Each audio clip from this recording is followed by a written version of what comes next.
بسم اللہ الرحمن الرحیم حامیم تنزیل الکتاب من اللہ العزیز الحکیم. یہ بیان کر چکا ہوں بالکل انہی الفاظ سے پچھلی سورت شروع ہوئی ہے.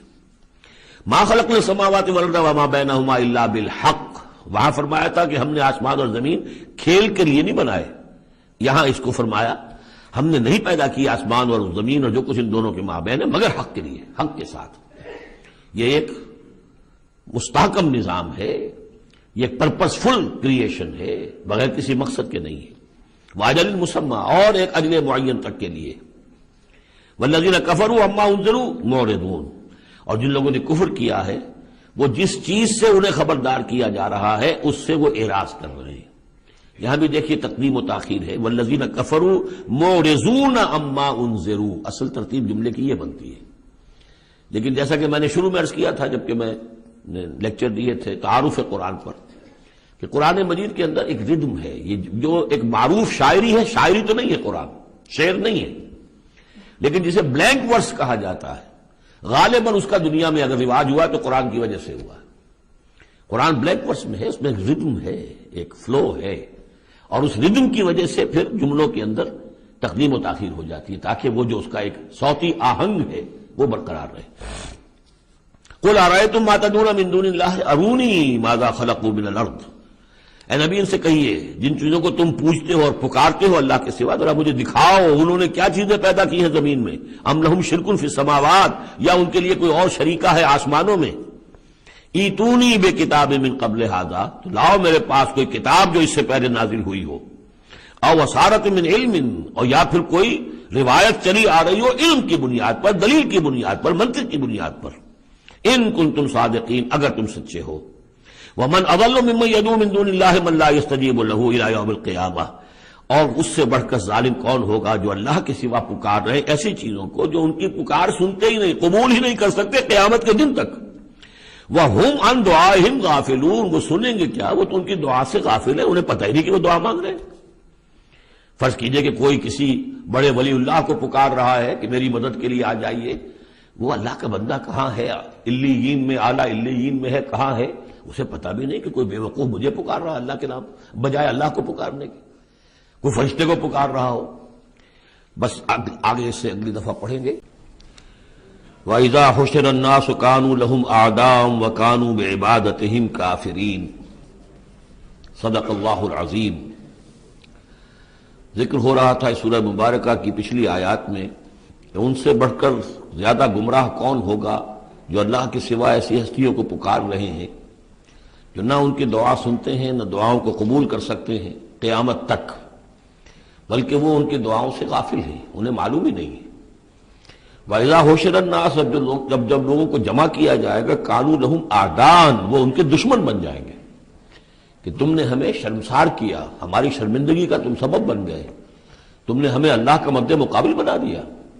جیسے کہ حضور صلی اللہ علیہ وسلم نے ایک صحابی کو ٹوک دیا، وہ اپنے کسی گفتگو کے انداز میں، اور ظاہر بات ہے کہ ان کی نیت تو وہ نہیں تھی کہ حضور کو اللہ کے برابر کر دیں، لیکن الفاظ ایسے ان کی زبان سے نکلے، ما شاء اللہ و ما شئت، جو اللہ چاہے اور آپ چاہیں.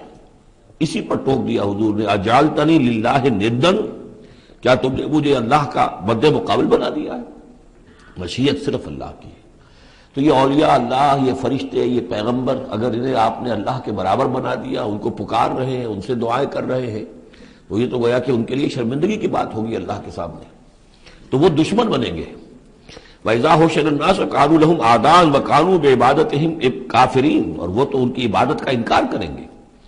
وَإِذَا تُتْلَىٰ عَلَيْهِمْ آيَاتُنَا بَيِّنَاتٍ، اور جب انہیں سنائی جاتی ہیں پڑھ کر ہماری آیات بینات، قَالَ الَّذِينَ كَفَرُوا لِلْحَقِّ لَمَّا جَاءَهُمْ، تو یہ کافر کہتے ہیں اس حق کے بارے میں جو ان کے پاس آیا ہے، ھذا سحر مبین، یہ تو کھلا جادو ہے.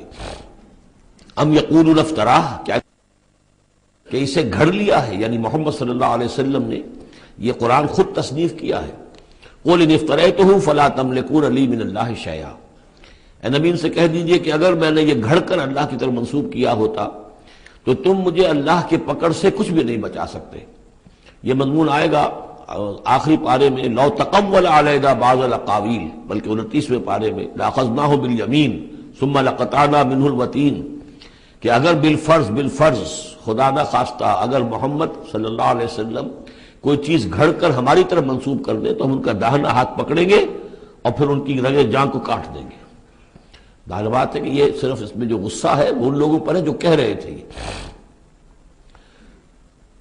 ہوا عالم بما تفیضون فیہ، اللہ تعالیٰ خوب جانتا ہے جن چیزوں میں تم لگے ہوئے، جو کچھ تم کہہ رہے ہو، جو تمہارا ظاہری قول ہے اس کو بھی جانتا ہے، اور جو تمہارے دل میں چھپا ہوا اسے بھی جانتا ہے۔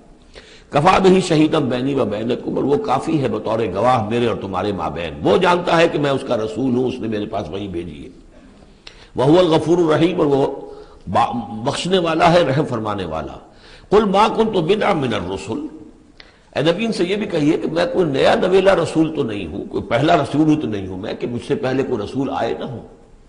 بہت سے رسول آئے ہیں، ہاں میں آخری رسول ضرور ہوں، لیکن میں کوئی نیا سا رسول تو نہیں ہوں کہ کوئی ایک نئی بات ہو بالکل۔ بدعت، اسی سے وہ بدعت کا لفظ بنا ہے ہمارے ہاں، جو چیز دین میں نہیں ہے اور لا کر اس کو آغاز کر دیا جائے تو در حقیقت وہ بدعت ہے۔ تو ما کنت بدعا من الرسول، جیسے کہ ہم سورہ آل عمران میں پڑھ آئے ہیں، وما محمد الا رسول قد خلت من قبلہ الرسل۔ اسی طریقہ سے عیسیٰ ابن مریم کے بارے میں آیا ہے علیہ الصلوۃ والسلام کہ عیسیٰ ابن مریم کیا ہے، رسول، اور ان سے پہلے بہت سے رسول گزرے ہیں۔ قل ما کنت بدعا من الرسل وما ادری ما یفعل بی ولا بکم، اور مجھے کچھ معلوم نہیں ہے کہ کیا کیا جائے گا میرے ساتھ اور کیا کیا جائے گا تمہارے ساتھ۔ یعنی اس سے مراد یہ نہ سمجھیے کہ حضور کو یہ معلوم نہیں تھا کہ آخرت میں میرے ساتھ کیا کیا جائے گا، وَلَلْآخِرَةُ خَيْرٌ وَأَبْقَىٰ، حضور کے لیے تو یقیناً آخرت جو بہت بہتر ہے، لیکن یہ کہ ابھی کیا ہونے والا ہے، کل کیا ہونے والا ہے۔ ظاہر بات ہے کہ طائف آپ گئے تھے تو بڑی امیدیں لے کر گئے تھے نا، لیکن یہ کہ وہاں جا کر جو صورتحال ہوئی گویا کہ وہ حضور کی توقعات کے بالکل خلاف تھی۔ آپ کو تو امید تھی کہ کوئی نہ کوئی بڑا جو وہاں کا سرداروں میں سے کوئی نہ کوئی اگر مان لے گا میری بات کو تو میں پھر اپنا، چونکہ مکے میں تو اب ابو طالب کا انتقال ہو گیا اور وہی دنیاوی اعتبار سے میرے لیے پروٹیکشن کا ذریعہ تھے، لہذا اب کوئی اگر بڑا رئیس اور بڑا کوئی سردار جو ہے طائف کا وہ ایمان لے آئے تو میں اپنا یہ مرکز وہاں شفٹ کر دوں، لیکن یہ کہ وہاں وہ بات پوری نہیں ہو سکی۔ تو ما ادری ما یفعل بی ولا بکم، مجھے یہ معلوم نہیں ہے کہ کیا کیا جائے گا میرے ساتھ، کیا ہوگا اور کیا ہوگا تمہارے ساتھ۔ ان اتبع الا ما یوحی الیہ، میں تو بس پیروی کر رہا ہوں اس کی جو میری طرف وحی کی جا رہی ہے۔ وما انا الا نذیر مبین، اور میں نہیں ہوں مگر کھلا خبردار کر دینے والا، بس میری حیثیت تو یہ ہے۔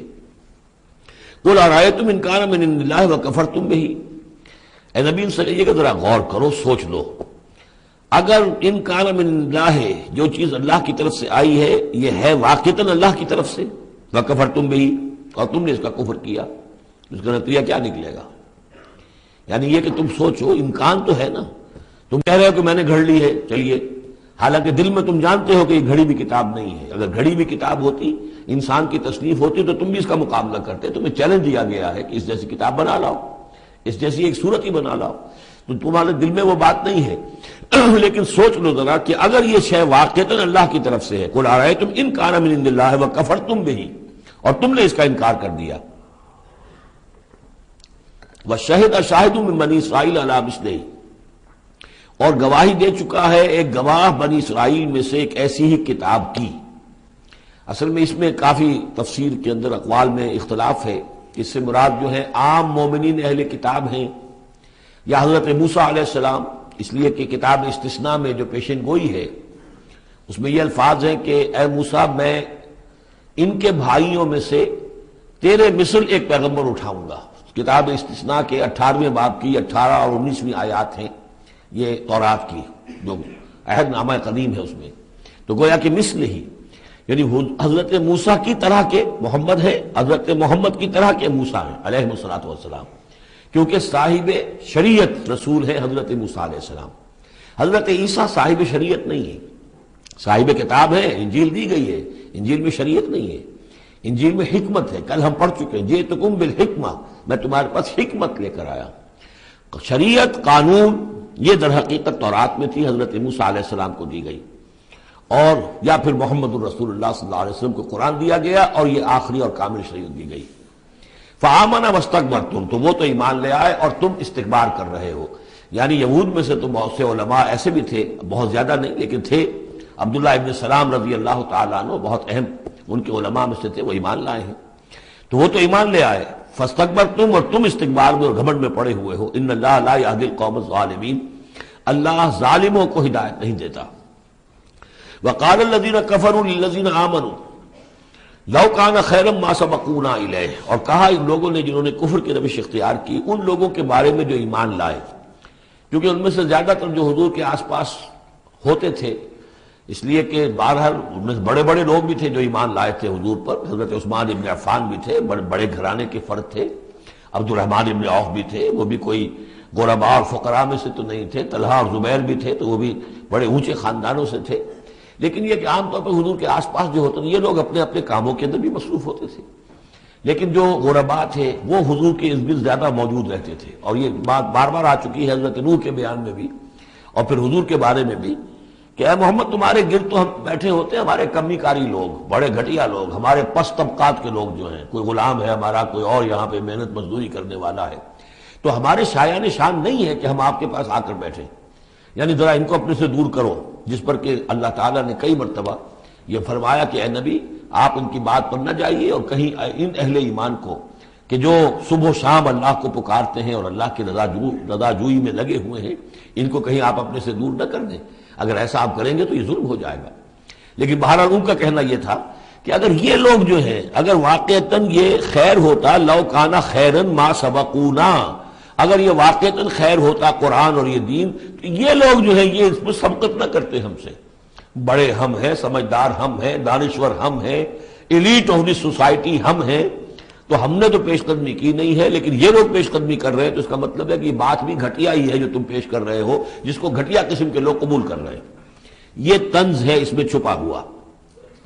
وقال الذین کفروا للذین آمنوا لو کان خیرا ما سبقونا وَإِذْ لَمْ يَهْتَدُوا بِهِ فَسَيَقُولُونَ هَذَا إِفْكٌ قَدِيمٌ. اور جب یہ اس قرآن کے ذریعے سے ہدایت نہیں پا رہے تو کہتے ہیں کہ یہ تو گھڑا ہوا چیز، گھڑی ہوئی چیز ہے، افک ہے، پرانی ہے. وَمِن قَبْلِهِ كِتَابُ مُوسَىٰ إِمَامًا وَرَحْمَةً، حالانکہ اس سے پہلے موسیٰ کی کتاب موجود تھی اور اب بھی ہے، امامًا ورحمہ، وہ بھی رہنمائی کرنے والی ہے اور رحمت ہے. وَهَذَا كِتَابٌ مُصَدِّقٌ لِسَانًا عَرَبِيًّا، اور یہ کتاب نازل ہوئی ہے اس کی تصدیق کرتے ہوئے. یعنی تصدیق دونوں معنی میں، ایک تو کہ قرآن تصدیق کرتا ہے کہ تورات اللہ کی کتاب تھی، اللہ کی کتاب ہے، اگرچہ اس میں تحریف کر دی گئی ہے لیکن بہرحال اللہ کی کتاب تھی. انا انزلنا التوراۃ فیہا ھدی ونور، ہم نے تورات نازل کی تھی، اس میں ہدایت بھی تھی، نور بھی تھا. پھر انجیل کے بارے میں فیہ ھدی ونور، قرآن دونوں کی تصدیق کرتا ہے. دوسری یہ کہ تورات میں اور انجیل میں جو پیشین گوئیاں تھیں ان کا مصداق بن کر قرآن آیا ہے، تو قرآن مصدق ہے لسانن عربی، اور بڑی ہی عمدہ فصیح اور بلیغ عربی زبان میں ہے. لینذر الذین، تاکہ خبردار کر دیں ان لوگوں کو ظلموا، جنہوں نے کہ کفر کی روش اختیار کی. خبردار کر دینے کی ذمہ داری ہے، اور اسی لیے یہ جو آسان زبان میں ہم نے اس کو اتارا ہے تاکہ ہر شخص تک یہ بات پہنچ جائے. وبشریٰ للمحسنین، اور جو ایمان اور اسلام اور احسان کی روش اختیار کریں ان کے لیے یہ بشارت بن جائے. ان الذین قالوا ربنا اللہ ثم استقاموا فلا خوف علیہم ولا هم یحزنون، یقیناً وہ لوگ، یہ وہی الفاظ آ گئے جو سورہ حمیم سجدہ میں آئے تھے، جنہوں نے کہا ہمارا رب اللہ ہے پھر اس پر جم گئے. اور میں نے عرض کیا تھا، وہ پھر دوبارہ عرض کر رہا ہوں کہ استقامت میں قیامت مضمر ہے. جنہوں نے کہا ہمارا رب اللہ ہے پھر اس پر جم گئے، یعنی پھر راضی برضائے رب رہنا، اسی پر توکل کرنا، اسی کی رضا جوئی کو اپنی زندگی کا مقصد بنانا، پھر اس کی اطاعت کرنا، اس کے احکام کی پابندی کرنا، اور اس کے جملہ جو بھی اس نے ذمہ داریاں عائد کی ان کو پورا کرنے کے لیے تن من دھن لگا دینا، یہ سب استقامت میں شامل ہے. استقامت کے معنی کیا ہے؟ جیسے کہ میں نے آپ کو بتایا تھا کہ حضور سے ایک صاحب نے یہ پوچھا، بلکہ کہا، فرمائش کی کہ مجھے تو کوئی ایک بات ایسی بتا دیجئے جس سے میں پلے باندھ لوں، میں زیادہ لمبی چوڑی باتیں نہیں سمجھ سکتا.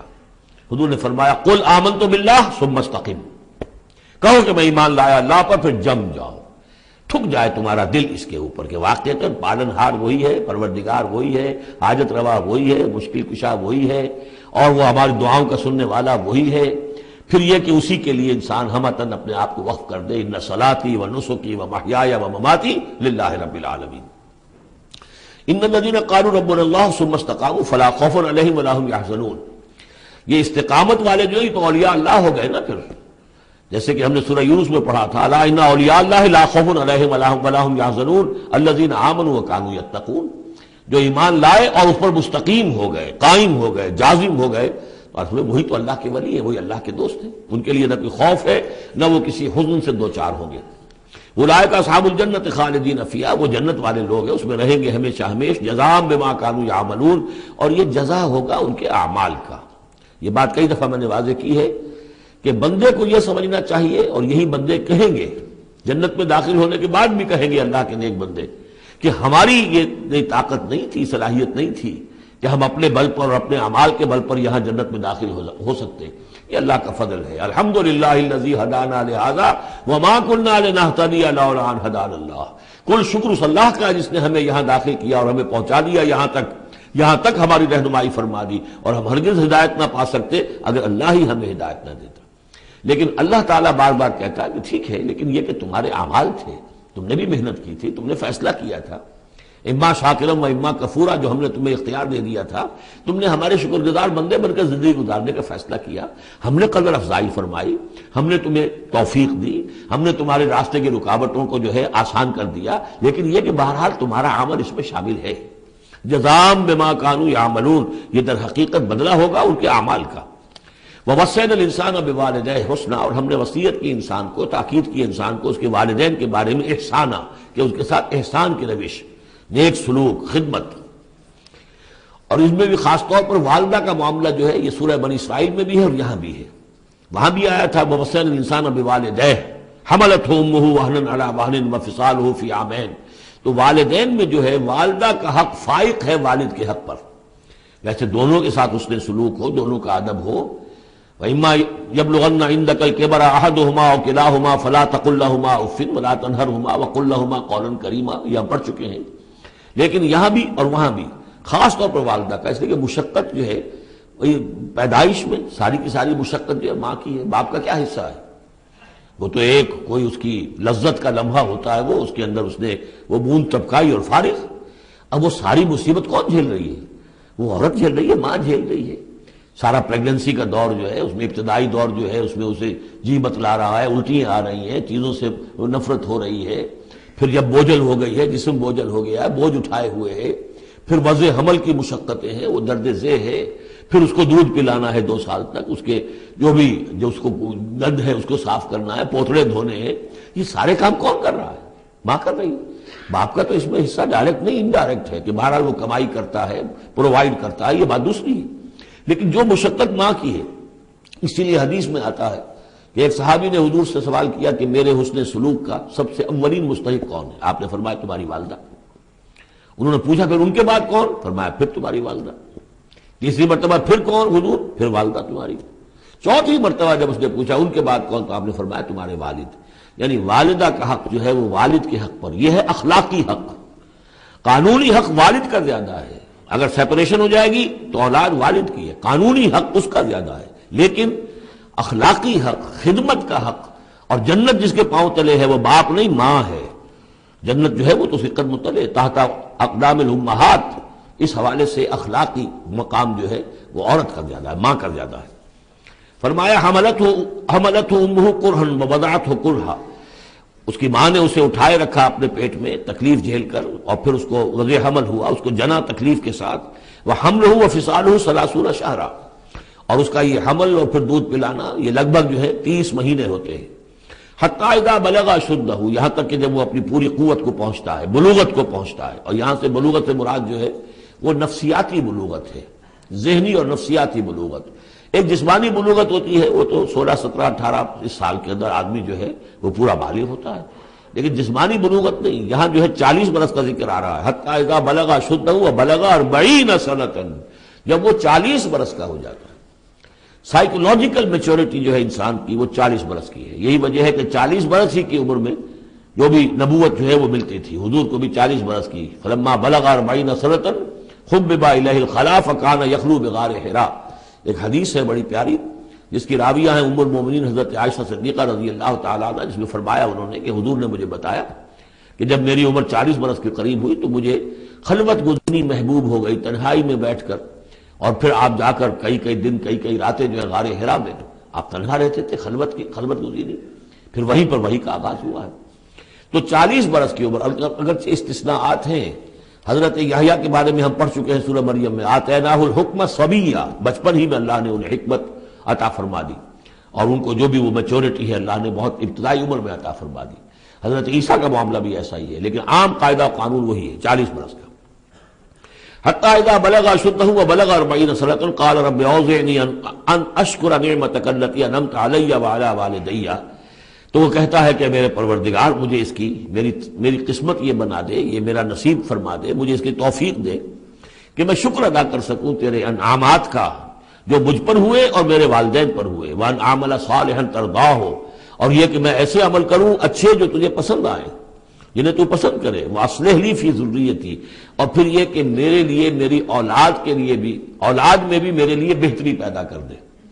ایک تو یہ ہوتا ہے کہ اصلح لی ذریتی، میری اولاد کو اصلاح کر دے، انہیں صالح بنا دے، لیکن یہاں پہ انداز جو ہے ذرا دیکھیے، اصلح لی فی ذریتی، اس لیے کہ اولاد صالح ہوگی تو اس کا فائدہ مجھے بھی پہنچے گا، اس لیے کہ اگر اولاد جو ہے وہ صالح ہے اور نیک ہے تو اس سے یقیناً انسان جو ہے وہ دعائیں کریں گے، استغفار کریں گے، اور ان کے جو اعمال صالحہ ہیں، چونکہ باپ نے کوئی تربیت اچھی دی تھی تو ان کے اعمال صالحہ سے بھی اس کے اپنے حساب کے اندر بھی ادراج ہوتا رہے گا نیکیوں کا۔ تو اصلح لی فی ذریتی، میری ذریت میں، میری نسل میں میرے لیے اصلاح فرما دے، یعنی ان کی اصلاح فرما جس سے کہ خود مجھے بھی فائدہ پہنچے۔ اسی بالکل یہی مفہوم ہے کہ جو ہم نے سورہ الفرقان میں پڑھا ہے، وَجْعَلْنَا لِلْمُتَّقِينَ إِمَامًا، مراد یہ کہ ہماری اولاد کو متقی بنا، تاکہ ان کی جو ہم از خود ان کے آگے چلنے والے ہیں، ان کے امام ہیں، وہ ہمارے فالوورز ہیں، ہمارے پیچھے چلنے والے ہیں، اور قیامت میں ایسا ہوگا حشر میں آدمی اٹھیں گے اور ان کے پیچھے ان کی نسلیں چلی آ رہی ہیں، تو ہمارے پیچھے آنے والے ہیں وہ نیک ہوں، متقی ہوں۔ وَاصْلِحْ لِي فِي ذُرِّيَّتِي إِنِّي تُبْتُ إِلَيْكَ، میں تیری جناب میں توبہ کرتا ہوں، رجوع کرتا ہوں، وَإِنِّي مِنَ الْمُسْلِمِينَ، اور یقیناً میں تیرے فرما برداروں میں سے ہوں۔ اولئک الذین نتقبل عنہم احسن ما عملوا، یہ وہ لوگ ہیں جن سے ہم ان کے بہترین اعمال قبول فرمائیں گے، ونتجاوز عن سیئاتہم، اور اگر کوئی خطائیں ہوں گی، کوئی چیز ان کے اندر کمزوری کا پہلو بھی ہوگا، ہم اس سے درگزر فرمائیں گے۔ فی اصحاب الجنہ، اور پھر یہ اصحاب الجنہ میں ہوں گے، جنت والوں میں شامل ہو جائیں گے۔ وعد الصدق الذی کانوا یوعدون، یہ سچا وعدہ ہے جس کا کہ ان سے وعدہ کیا جاتا تھا۔ اب اس کے برعکس سے کردار ہے، یہ تو یہ کہ ایک صالح بیٹا ہے، اور وہ جب اپنی پوری میچورٹی کو پہنچا ہے اور بلوغ کو پہنچا ہے نفسیاتی اور ذہنی اعتبار سے، تو اس کا طرز عمل تو یہ ہے جو آ گیا، رب اوزعنی ان اشکر نعمتک التی انعمت علی وعلی والدی وان اعمل صالحا ترضاہ واصلح لی فی ذریتی۔ ایک دوسرا برعکس کردار ہے، والذی قال لوالدیہ اف لکما اتعداننی ان اخرج وقد خلت القرون من قبلی، اور وہ شخص جو اپنے والدین سے کہتا ہے، والدین مسلمان ہیں لیکن بیٹا آوارہ ہو گیا ہے یا ذہنی طور پر جو ہے وہ گمراہ ہو گیا ہے، وہ نہ آخرت کو مان رہا ہے نہ اللہ کو مان رہا ہے، کسی اور رخ پہ جا رہا ہے، تو وہ اپنے والدین سے کہتا ہے اف لکما، میں بڑا بیزار ہوں آپ سے، یہ کیا آپ لوگوں نے ڈھکوسلے تراش رکھے ہیں، یہ کیا آخرت واخرت کی آپ مجھے دھمکی دیتے رہتے ہیں، اتعداننی، کیا آپ مجھے اس بات سے ڈراتے ہیں، وعدہ دیتے ہیں، دھمکاتے ہیں، ان اخرجا، کہ مجھے نکالا جائے گا، دوبارہ زندہ کیا جائے گا، وقد خلت القرون من قبلی، مجھ سے پہلے نہ معلوم کتنی نسلیں بیت چکی ہیں، ہزارہا لوگ نسل بعد نسل ختم ہو چکے ہیں، تو میں تو ان باتوں کو ماننے والا نہیں ہوں، یہ آپ کے ڈھکوسلے ہیں، یہ پرانی باتیں ہیں، دقیانوسی باتیں ہیں۔ وہما یستغیثان اللہ ویلک آمن، اور وہ دونوں ماں باپ جو ہے بیچارے وہ نیک، وہ دعائی دے رہے ہیں اللہ کی کہ اللہ کے بندے، ویلک، تباہی ہو تیری، خرابی ہو تیری، آمن، ایمان لا، مان ان باتوں کو، ان وعد اللہ حق، یقیناً اللہ کا وعدہ سچا ہے۔ فیقول ما ھذا الا اساطیر الاولین، وہ کہتا ہے نہیں نہیں نہیں، میں نہیں مانتا، نہیں یہ تو نقلیں ہیں، پرانی کہانیاں ہیں جو پچھلوں سے نقل ہوتی چلی آ رہی ہیں۔ اولئک الذین حق علیہم القول، یہ وہ لوگ ہیں کہ جن پر اللہ کی بات سچی ہو گئی، یعنی مستحق ہو گئے اللہ کے کلمہ عذاب کے، فی امم قد خلت من قبلہم، اور انہی قوموں کے اندر وہ بھی پھر شامل کر دیے جائیں گے جو ان سے پہلے گزر چکی ہیں، من الجن والانس، جنات میں سے بھی اور انسانوں میں سے بھی، انہم کانوا خاسرین، یقیناً وہی لوگ ہیں خسارے والے، برباد ہونے والے۔ وَلِكُلٍّ دَرَجَاتٌ مِّمَّا عَمِلُوا، اور سب کے لیے درجے اور مقامات معین ہوں گے ان کے اعمال کے اعتبار سے۔ وَلِيُوَفِّيَهُمْ، اور تاکہ اللہ تعالیٰ پورا ان کے اعمال، وَلِيُوَفِّيَهُمْ أَعْمَالَهُمْ وَهُمْ لَا يُظْلَمُونَ، پورا ان کو دے دے گا ان کے اعمال کا بدلہ، اور ان پر کوئی ظلم نہیں ہوگا، کوئی حق تلفی نہیں ہوگی۔ وَيَوْمَ يُعْرَضُ الَّذِينَ كَفَرُوا عَلَى النَّارِ، اور جس دن کے یہ کافر پیش کیے جائیں گے آگ پر، اور اس وقت ان سے کہا جائے گا اذھبتم طیباتکم فی حیاتکم الدنیا واستمتعتم بہا، دیکھو بھائی تم نے اپنے جو مزے لینے تھے، لوٹنے تھے، عیش کرنے تھے، وہ تم دنیا کی زندگی میں کر چکے ہو. تم نے وہاں حرام خوریاں کی، حلال اور حرام کی تمیز کو ختم کیا، تم نے وہاں عیش کیے. اذھبتم طیباتکم، اپنی مزے کی چیزیں جو ہے وہ تم لے جا چکے. فی حیاتکم الدنیا، تم اپنی دنیا کی زندگی میں، واستمتعتم بہا، اور اس سے تم نے بہت فائدہ اٹھا لیا. فَالْيَوْمَ تُجْزَوْنَ عَذَابَ الْهُونِ بِمَا كُنتُمْ تَسْتَكْبِرُونَ فِي الْأَرْضِ بِغَيْرِ الْحَقِّ، تو آج اب تمہیں بہت ہی اہانت آمیز عذاب دیا جائے گا، ذلت کا عذاب، بسبب اس تکبر کے جو تم کرتے رہے ہوئے زمین میں ناحق. وَبِمَا كُنتُمْ تَفْسُقُونَ، اور جو تم نے وہاں پر نافرمانیاں کی ہیں اور ہمارے احکام کو توڑا ہے. وَاذْكُرْ أَخَا عَادٍ، اور ذرا تذکرہ کیجئے اخا عاد قوم عاد کے بھائی کا، یعنی حضرت ہود علیہ الصلوۃ والسلام. اذ انذر قومہ بالاحقاف، جبکہ انہوں نے اپنی قوم کو خبردار کیا احقاف میں. یہ احقاف کا علاقہ تھا، بالکل جنوبی ساحل جو ہے عرب کا، جزیرہ نما عرب کا، اس کے ساتھ. اور اب وہاں پر بہت ہی سخت قسم کا، وہ بدترین قسم کا صحرا ہے. احقاف. وقد خلت النذر من بین یدیہ ومن خلفہ، ان سے پہلے بھی، ان کے سامنے بھی اور بہت سے خبردار کرنے والے آئے تھے. یہ میں نے عرض کیا تھا کہ انبیاء متعدد آ کر پھر آخری کوئی رسول آتا تھا کہ جو پھر آخری اتمام حجت کرتا تھا. اللہ تعبدوا الا اللہ، انہوں نے یہی دعوت دی تھی کہ مت پوجو کسی کو سوائے اللہ کے. انی اخاف علیکم عذاب یوم عظیم، مجھے اندیشہ ہے تمہارے اوپر، تمہارے بارے میں کہ ایک بڑے دن کا عذاب تم پر آئے گا. قالوا اجئتنا لتافکنا عن آلہتنا، انہوں نے کہا کہ کیا تم اس لیے آئے ہو اے ہود کہ تم ہمیں اپنے معبودوں سے برگشتہ کر دو. فاتنا بما تعدنا ان کنت من الصادقین، تو اگر تم سچے ہو تو جس عذاب کی دھمکی ہمیں دے رہے وہ لے آؤ. قال انما العلم عند اللہ، انہوں نے کہا کہ اس کا علم تو اللہ کے پاس ہے، کل علم اللہ کے پاس ہے. وہ عذاب آئے گا، کب آئے گا، کس صورت میں آئے گا، میں نہیں جانتا، وہ اللہ جانتا ہے. وَأُبَلِّغُكُم مَّا أُرْسِلْتُ بِهِ، اور میں تو تمہیں پہنچا رہا ہوں وہ جو اس نے مجھے دے کر بھیجا ہے. جو پیغام اس نے دیا میں پہنچا رہا ہوں. میرا کام انذار ہے، ابلاغ ہے، پہنچا دینا ہے، واضح کر دینا ہے. وَلَٰكِنِّي أَرَاكُمْ قَوْمًا تَجْهَلُونَ، لیکن میں دیکھ رہا ہوں کہ تم نے بہت جہالت کی روش اختیار کر لی ہے. بجائے اس کے کہ میری بات پر غور کرو، دیکھو، سوچو، دل میں اترے تو اسے قبول کرو. تم نے تو گویا کہ ادھار کھائے بیٹھے ہو اس کی نفی پر اور اس کو نہ ماننے پر، تو تم جہالت پر اتر آئے ہو. فلما رآہ عارضا مستقبل اودیتہم، تو عذاب الہی جب آیا، اس کے آثار جب آئے تو وہ ایک ایسی صورت میں تھے کہ جو ہے کہ بادل آ رہے ہیں. تو جب دیکھا انہوں نے اس کو، یعنی عذاب کو، رآہ ہو، یہ وہ عذاب کے لیے ضمیر ہے. عارضاً، کہ اس کو ہم نے ایک امر کی صورت میں بھیجا، مستقبل اودیتہم، جو ان کی وادیوں کی طرف چلا آ رہا تھا، سامنے آ رہا تھا. قالوا هذا عارض ممطرنا، ان کو یہ تو بادل آ گئے، ابر ہے، اب بارش ہوگی، جلتھل ہو جائیں گے، مطر آ رہی ہے. بل هو ما استعجلتم به، نہیں، یہ تو وہ شے جس کی تم نے جلدی مچائی تھی کہ لے آؤ عذاب اگر لا سکتے ہو. ریح فیہا عذاب علیم، وہ ایک جھکڑ تھا جس کے بارے میں آئے گا سورۃ الحاقہ میں کہ سخر علیہم سبع لیال و ثمانیۃ ایام، 7 رات اور 8 دن مسلسل وہ جھکڑ چلا ہے. ریح فیہا عذاب علیم، وہ جھکڑ ہے جس میں بہت بڑا عذاب ہے. تدمر کل شیء بامر ربھا، وہ ہر شے کو اپنے رب کے حکم سے اٹھا کر پٹکتی تھی. وہ ہوا جو ہے اٹھاتی تھی اور پٹکتی تھی. تدمر، جیسے کسی درخت کی جڑ سے اکھاڑا جائے پھر پھینک دیا جائے. اور وہ چونکہ تھے بھی بڑے طویل القامت لوگ، تو بڑے بڑے ستونوں کی طرح پھر پڑے تھے، کاجاد النخل خاویہ، جیسے کہ وہ کھجوروں کے تنے پڑے ہوئے ہیں زمین کے اوپر. تدبر کل شیء بامر ربھا فاصبحوا لا یری الا مساکنہم، پھر وہ ایسے ہو گئے کہ اب کچھ نظر نہیں آ رہا تھا سوائے ان کے مسکنوں کے. ان کے گھر نظر آ رہے ہیں، ان کی حویلیاں، ان کی بلڈنگیں، لیکن وہاں اس میں بسنے والا اب کوئی نظر نہیں آ رہا. کذالک نجزی القوم المجرمین، اسی طرح ہم بدلہ دیا کرتے ہیں مجرموں کی قوم کو. وَلَقَدْ مَكَّنَّاهُمْ فِي مَا إِن مَّكَّنَّاكُمْ فِيهِ، اب یہاں قریش سے، مکے والوں سے خطاب ہو رہا ہے. ان کو ہم نے جو تمکن عطا کیا تھا زمین میں، جو مال و اسباب دیا تھا، جو طاقت دی تھی، فِي مَا إِن مَّكَّنَّاكُمْ فِيهِ، اس میں اتنا تمکن تمہیں ہم نے نہیں دیا، اتنی طاقت تمہارے پاس نہیں ہے. ان کی تہذیب، جیسا کہ میں عرض کر چکا ہوں، وہ شداد کا جو شہر تھا، اب اس کے جو ہے باقیات وہ نظر آ چکے ہیں سیٹلائٹس کے ذریعے سے کہ زمین کے نیچے جو ہے بہت گہرے وہ موجود ہیں، جو ان کے اوپر عذاب آیا اور اس کے اوپر، لیکن وہ دبے ہوئے موجود ہیں. اس کے بڑے بڑے جو ہیں ستون جو بنائے تھے انہوں نے، غالباً 30 بڑے بڑے ان کی فصیل کے ساتھ جو ہے پلرز ہیں جن کو گن لیا گیا ہے، اب وہ موجود ہیں۔ یہ ساری نشانیاں اب ایک ایک کر کے ظاہر ہوں گی۔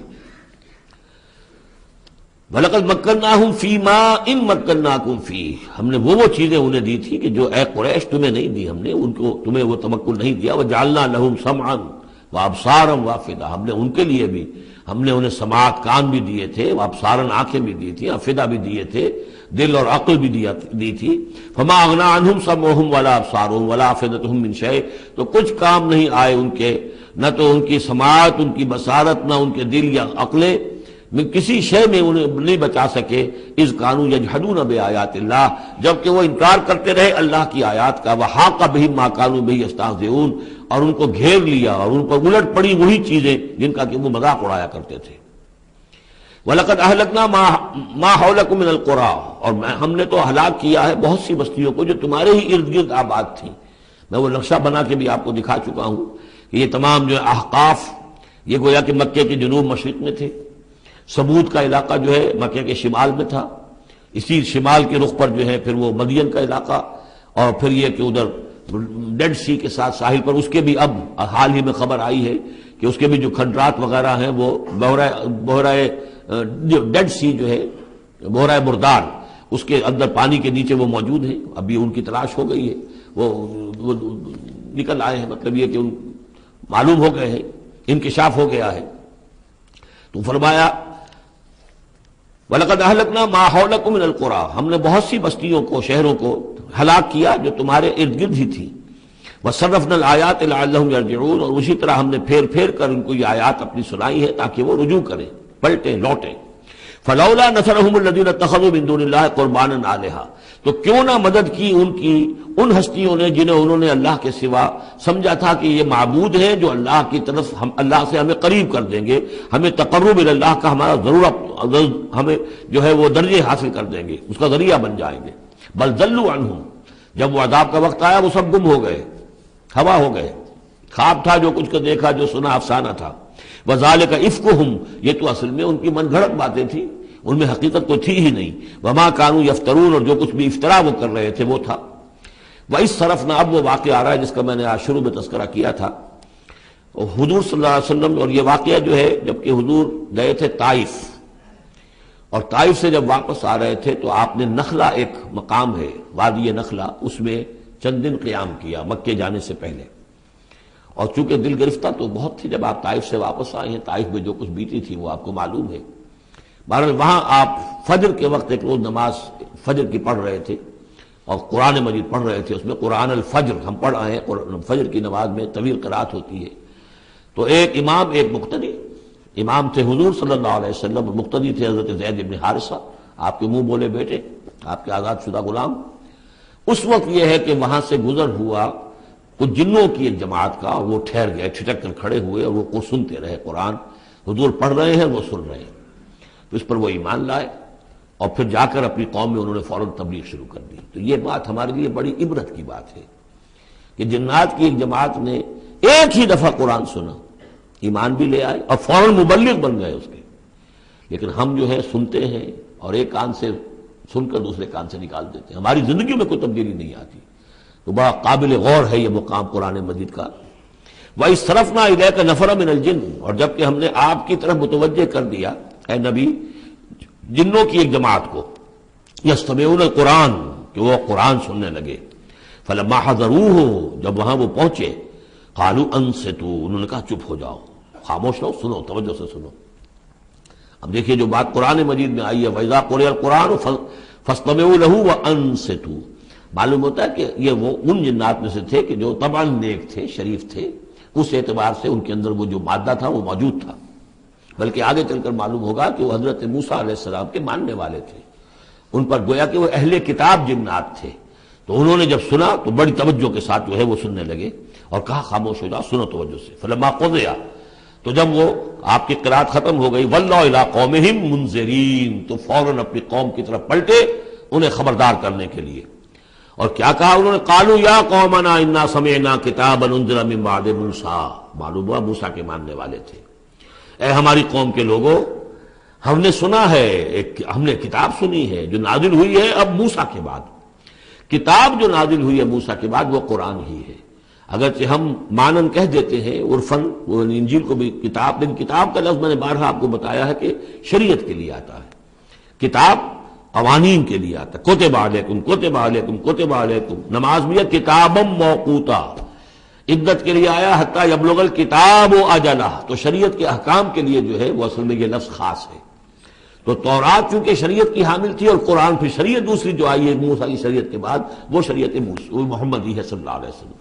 ورنہ ظاہر بات ہے کہ ان کے علم میں ہوگا کہ حضرت عیسیٰ بھی آئے اور وہ ایک کتاب تو لائے، لیکن یہ کہ اس میں شریعت نہیں.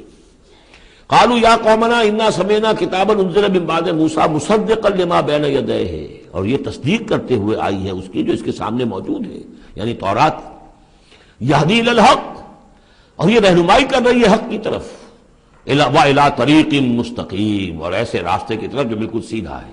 صراط مستقیم، صراط بھی راستہ، طریق بھی راستہ، سبیل بھی راستہ، سواء سبیل سیدھا راستہ، صراط مستقیم سیدھا راستہ، طریق مستقیم.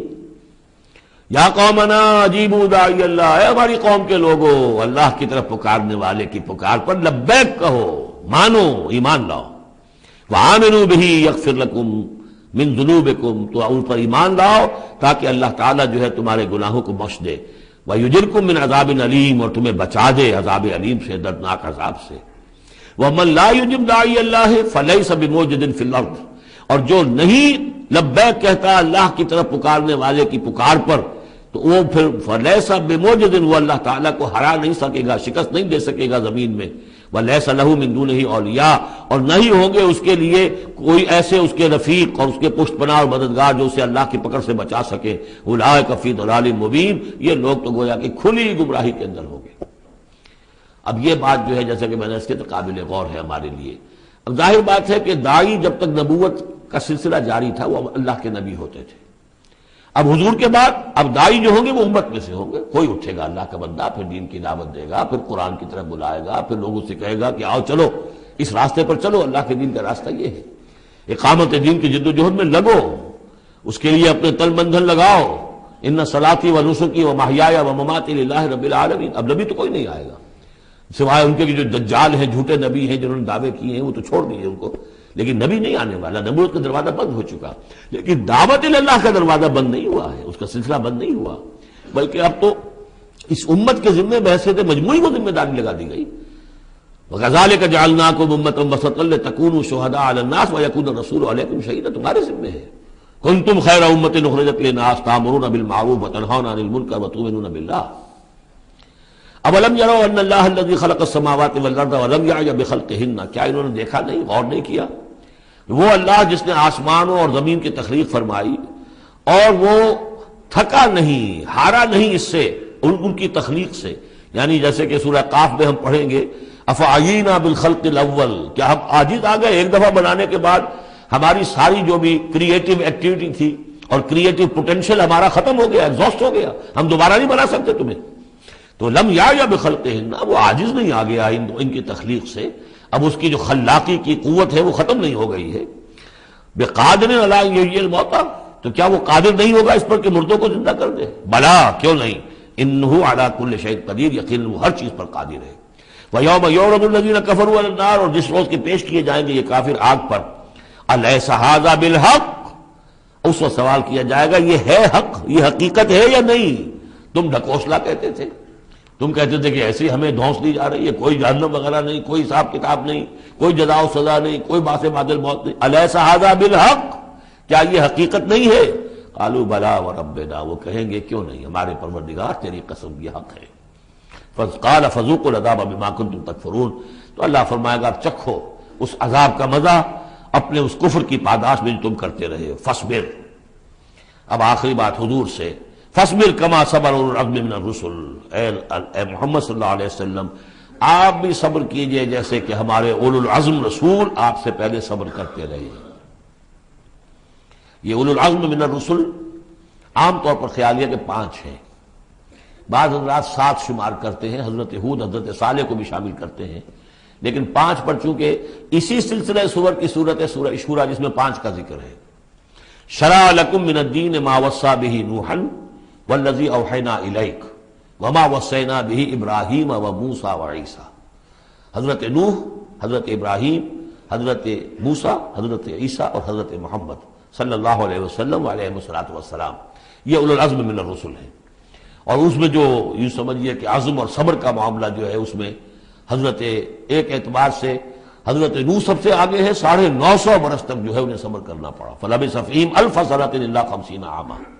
اور ایک ذاتی تکلیف اس میں حضرت ایوب علیہ السلام، ان کو جو کوفت ذاتی تکلیف، بیماری، نہایت ہی تکلیف دہ بیماری، تو اس میں ان کا صبر ایوب اس اعتبار سے مشہور ہے. فاصبر کما صبر اولو العزم من الرسل. صبر کیجئے جیسے کہ ہمارے اولو العزم پیغمبر صبر کرتے رہے. ولا تستعجل لهم، اور ان کے لیے جلدی نہ کیجئے. کیا مطلب؟ یہ خیال جو کبھی شاید حضور کے دل میں بھی آ جاتا ہو، لیکن یہ کہ دوسرے مسلمانوں کے دلوں میں آنا تو بالکل قرین قیاس ہے کہ اللہ تعالیٰ ان کو پکڑتا کیوں نہیں؟ یہ کس طریقے سے بلال کو کیسے مار رہا ہے یہ امیہ ابن خلف؟ اللہ تعالیٰ اس کا ہاتھ چھل کیوں نہیں کر دیتا؟ وہ تو علی کل شیء قدیر ہے. اور اس قوم کو کب تک یہ مہلت دی جائے گی؟ کیوں نہیں ان پر عذاب آ جاتا جیسے کہ عذاب آیا تھا پچھلی قوموں کے اوپر؟ فرمایا نہیں، ولا تستعجل. پچھلی سورت بھی اسی پر ختم ہوئی تھی کہ اے نبی اہل ایمان سے یہ کہیے کہ ذرا ان کو ابھی معاف کریں، ابھی ان کو کچھ عرصے کے لیے، چونکہ جو ہمارا ابھی فیصلہ جو ہے وہ یہ ہے کہ ابھی وہ وقت عذاب کا نہیں آیا ہے، تو ابھی یہ ذرا درگزر کرتے رہیں. وہی بات یہاں خاص طور پر واحد کے صیغے میں خطاب کر کے حضور سے کہی جا رہی ہے. فاصبر کما صبر اولو العزم من الرسل ولا تستعجل لهم، ان کے لیے جلدی نہ کیجیے. کانہم یوم یرون ما یوعدون، جس دن کے یہ دیکھیں گے اس عذاب کو، جب عذاب آئے گا تو ایسے محسوس کریں گے لم یلبسوا الا ساعۃ من نہار، کہ نہیں رہے تھے مگر دن کی کسی ایک حصے میں، ایک گھڑی دن کی صرف. بلاغ، یہ ہے پہنچا دینا. ھذا بلاغ، لیکن ھذا یہاں پر محذوف ہو گیا. ھذا بلاغ، بلاغ یہ پہنچا دینا ہے. فہل یہلک الا القوم الفاسقون، تو ہلاک تو وہی کیے جائیں گے. کون ہلاک کیا جائے گا سوائے ان کے کہ جو نافرمان لوگ تھے. یہاں یہ جو 8 سورتوں کا ایک سلسلہ چلا آ رہا تھا وہ بھی ختم ہوا، اور یہ کہ جو 5واں جو گروپ ہے مکی اور مدنی صورتوں کا، ان میں سے جو مکیات کا سلسلہ ہے وہ ختم ہو گیا. اور یہ 13 صورتیں ہیں: سورہ سبا، فاطر، پھر یاسین، پھر صافات، پھر صاد، اور پھر یہ 8 صورتیں: سورہ زمر، اور پھر مومن، اور پھر حامیم سجدہ، اور شورا، اور زخرف، اور دخان، اور جاسیہ، اور احقاف. یہ صورتیں ہیں کہ جہاں مکیات ہیں.